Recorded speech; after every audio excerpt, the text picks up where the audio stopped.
আপনার এমন একটি স্মার্টফোন আছে যাতে আইআর ব্লাস্টার নেই, কিন্তু আইআর ব্লাস্টারের কাজ করতে চান।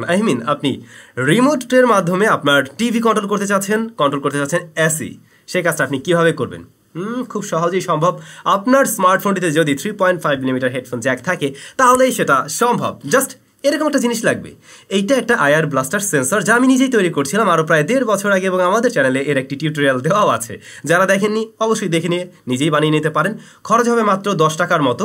ভিডিও ডেসক্রিপশনে ওই লিঙ্কটা দেওয়া আছে, আপনি শিখে নিতে পারেন। বাট আপনি যদি একটু এরকম ডিআইওয়াই করতে নিজেকে মনে করেন না আমি এটা পারবো না, তাহলে অবশ্যই আপনি কিনেও নিতে পারেন। 50 টাকার মধ্যেই এগুলো কিনতে পাওয়া যায়। আমি সেরকম কোনো একটা লিঙ্ক দেওয়ার ট্রাই করবো অবশ্যই। তো কীভাবে এটা কাজ করে? আপনার মোবাইল ফোনে একটি অ্যাপ্লিকেশন ব্যবহার করতে হবে যার নাম যা রিমোট, ZA রিমোট। সার্চ করুন, পেয়ে যাবেন। প্রথম যে অ্যাপ্লিকেশনটা ওটাই জাস্ট ইনস্টল করে নিন। দেন এটাকেও ইনস্টল করতে হবে। মোবাইল ফোনে যে 3.5mm হেডফোন জ্যাক পোর্ট রয়েছে সেখানে জাস্ট এটাকে ইনস্টল করে নিন। এবারে যা রিমোট দিয়ে আপনি আপনার টিভিকে কন্ট্রোল করে ফেলুন। টিভিকে কন্ট্রোল করার জন্য আপনার রিমোট একটু কাস্টমাইজ করে নিতে হতে পারে। জাস্ট মডেল নাম্বার সিলেক্ট করে কাস্টমাইজ করে নেবেন। That's it.